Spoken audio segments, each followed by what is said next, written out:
Today we got some new building and troop levels, redesigned chat features, and some balancing changes that might change how your favorite troops perform in the next Clash of Clans update. What's going on, my friends? My name is Joe. Welcome back to the show. And let's get into the first sneak peek for the next Clash update, starting with some new building levels. At Town Hall 14, the Gold Mine, Elixir Pump, and Dark Elixir Drill will gain a new level. Both the Gold Mine and Elixir Pump will be a 4-day upgrade for either 2 million gold or Elixir to level 16. By the way, Clash heard your request and added the progress bars to the user interface. By upgrading these buildings, your passive resource collection will be increased to 7,000 per hour with a 385,000 storage capacity per building. The Dark Elixir Drill, on the other hand, will be a 8-day upgrade for 6 million Elixir to level 10, increasing the production rate to 180 per hour and a 4,200 capacity per building. At Town Hall 12, the Dark Spell Factory will be upgradable to level 6, but make sure you're subscribed to the channel to check back in for what that building actually unlocks. And for Town Hall 16 players, we have 3 defensive buildings that will be reskinned to match your nature-themed village. The Hidden Teslas will be a 14-day upgrade for 20 million gold to level 15. Unfortunately, the level 15 Hidden Tesla only gains 100 hit points and 10 points of damage per second, resulting in 1,550 hit points and 170 damage per second. The Inferno Towers will be a 14-day, 12-hour upgrade for 22 million gold to level 10. And with this new design comes 400 hit points added to the tower, a damage per second increase to 2,600 points for single target mode,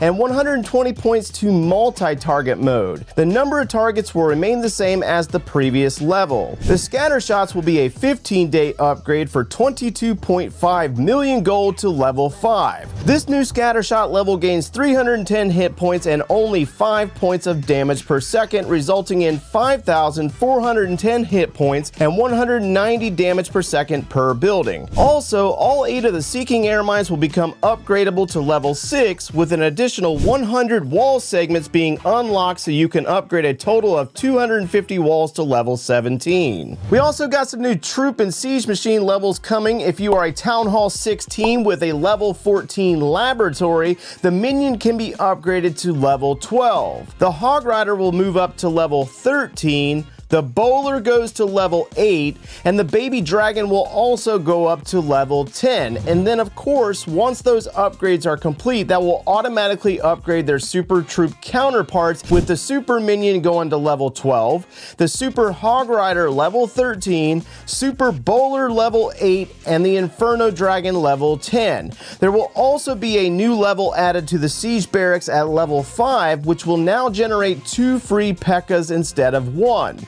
The Log Launcher goes to level 5, which will increase the siege machine's hit points, damage per second, and increase the time of its diminishing health. And last but not least, for players who are Town Hall 15 with a level 6 pet house, the Electro Owl will now be upgradable to level 15, just like Lassie and the Mighty Yak. So one of the biggest problems over the last 11 years of Clash of Clans was the ability to communicate with leadership and the members of a clan. That's why a lot of players out there that are more serious into the game use applications like Line and Discord to talk with their clanmates, because you have the options of adding reactions and pinning messages and etc. And that's what Clash of Clans is implementing in this next update with a new chat interface. And you're going to see a few different things that look a little bit different. We got a smaller chat box down at the bottom with the challenge button, and then obviously the Clan Castle request tab next to it. But over to the right, there's actually a new tab with a pin, because now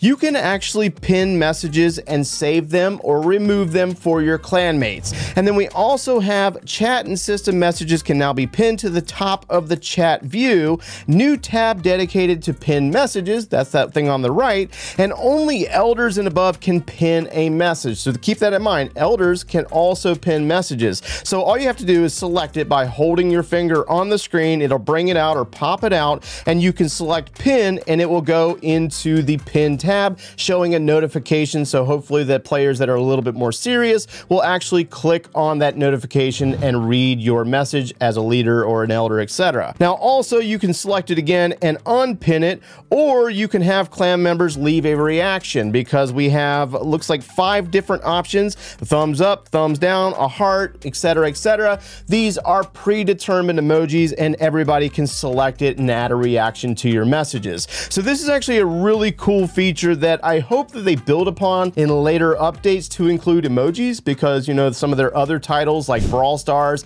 and Clash Royale have emojis available in the chat. I'm hoping that they do that with Clash of Clans, but there are no mentions of additional emojis at this time. Just keep an eye out, because this is a really cool feature that's going to help your clans. So last but not least, we need to get into some balancing changes that are coming to Clash of Clans in the next update that's going to affect a lot of the troops that you guys like to use. Starting with the giant arrow ability will now travel a longer distance to make sure it crosses the entire map. And this is something that was being complained about on Reddit apparently, where it wasn't crossing the entire map like the description said. 2 levels of the Super Archer is receiving a hit point nerf, with level 11 hit points going from 600 down to 575. Level 12 hit points going from 650 down to 600. And this is obviously going to affect a lot of players out there that like to use that Super Archer clone blimp and landing on bombs and bomb towers. All 3 levels of the Root Rider is receiving a hit point nerf, with level 1 hit points going from 7,200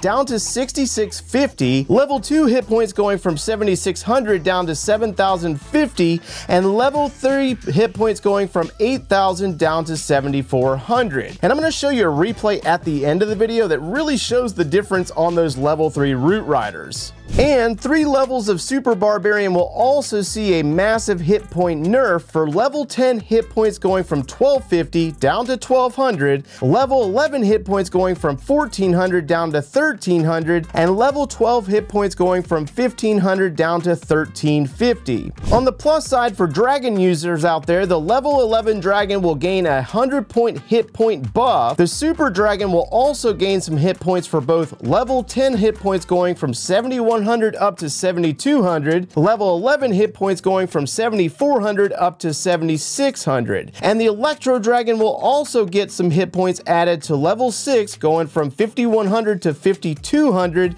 and level 7 hit points going from 5,300 up to 5,500. Then there will be some changes to the Builder Base's dropship, and then the Night Witch will get buffs from level 9 to level 20. Now this next change is really actually hurting a lot of us out there that like to do clan capital raid weekend and use the Super Miner to beast mode and collect a lot of points, with the Super Miner getting a reduction on the hit points from 3,700 down to 3,300 for level 1, level 2 going from 3,900 down to 3,500, level 3 hit points going from 4,100 down to 3,700, and level 4's hit points going from 4,300 down to 3,900. And that actually really hurts a lot for me, because every single weekend I use the Super Miners to dust some bases, and I don't really have to think about how I'm going to beat those bases. And I wanted to make sure that I showed you all of the new levels in action to include those balancing changes with the Root Rider, because this is one of my favorite armies right now in Clash of Clans at Town Hall 16,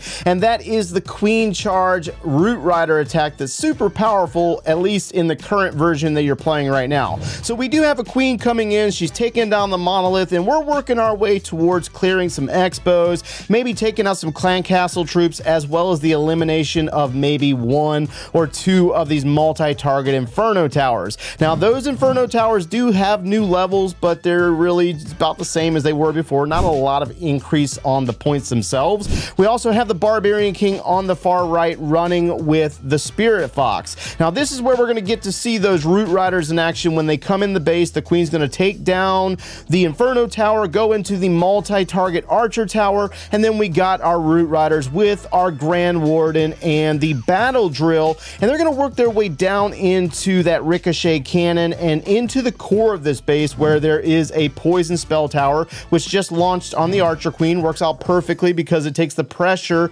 off of those Root Riders. They have lower health than before. Now, I think we're going to use that Warden's ability earlier. Maybe we might wait until it's on the Town Hall. Let's see what plays out. They're going down towards the bottom. We're going to protect those Headhunters to eliminate the defensive Queen, taking out the Eagle Artillery. The Barbarian King's working his way around the bottom of the base, and that Queen's going to come in clutch by slowing down the Town Hall with that Frozen Arrow. Now, it looks like our Root Riders are doing well at the moment, but they're about to go through the poison from the Town Hall with the Royal Champion. We're going to speed it up just a little bit because I think we do lose the Root Riders a lot earlier than we would normally do in the live version of the game right now. Yeah, there they go.